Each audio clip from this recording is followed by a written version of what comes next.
بسم الله الرحمن الرحيم. يا أيها الذين آمنوا لا تتخذوا عدوي وعدوكم أولياء تلقون إليهم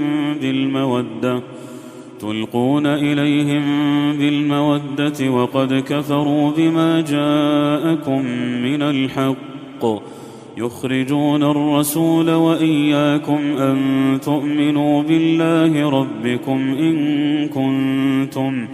إن كنتم خرجتم جهادا في سبيلي وابتغاء مرضاتي تسرون إليهم بالمودة وأنا أعلم بما أخفيتم وما أعلنتم ومن يفعله منكم فقد ضل سواء السبيل إن يثقفوكم يكونوا لكم أعداء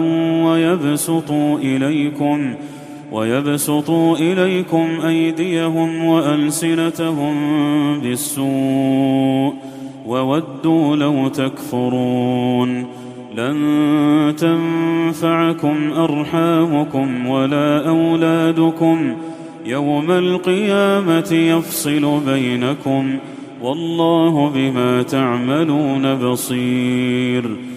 قد كانت لكم أسوة حسنة في إبراهيم والذين معه إذ قالوا لقومهم إنا براء منكم ومما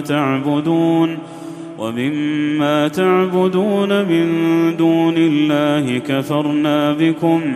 كفرنا بكم وبدا بيننا وبينكم العداوة والبغضاء أبدا حتى تؤمنوا بالله وحده إلا قول إبراهيم لأبيه لأستغفرن لك وما أملك لك من الله من شيء ربنا عليك توكلنا وإليك أنبنا وإليك المصير ربنا لا تجعلنا فتنة للذين كفروا واغفر لنا ربنا إنك أنت العزيز الحكيم. لقد كان لكم فيهم أسوة حسنة لمن كان يرجو الله واليوم الآخر ومن يتول فإن الله هو الغني الحميد. عسى الله أن يجعل بينكم وبين الذين عاديتم منهم مودة والله قدير والله غفور رحيم. لا ينهاكم الله عن الذين لم يقاتلوكم في الدين ولم يخرجوكم من دياركم أن تبروهم وتقسطوا إليهم إن الله يحب المقسطين.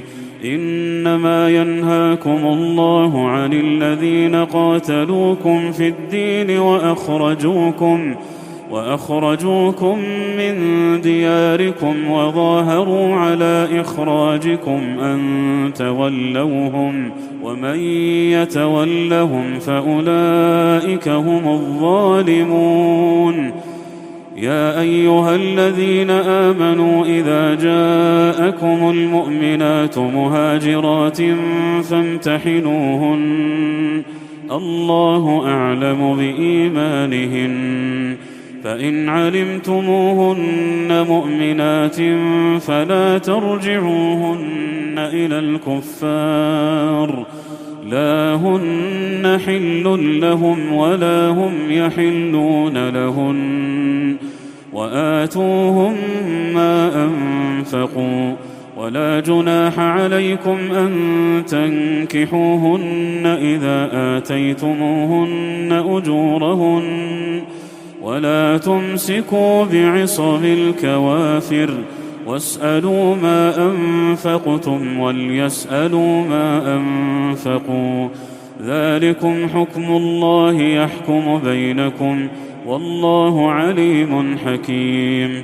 وإن فاتكم شيء من أزواجكم إلى الكفار فعاقبتم فآتوا الذين ذهبت أزواجهم مثل ما أنفقوا، واتقوا الله الذي أنتم به مؤمنون.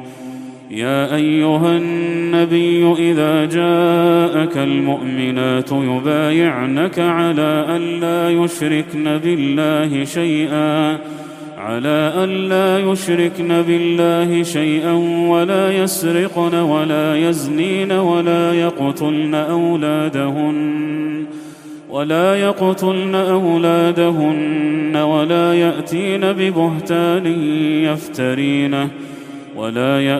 ببهتان يفترينه بين أيديهن وأرجلهن ولا يعصينك في معروف فبايعهن واستغفر لهن الله، إن الله غفور رحيم. يا أيها الذين آمنوا لا تتولوا قوما غضب الله عليهم قد يئسوا من الآخرة كما يئس الكفار من أصحاب القبور.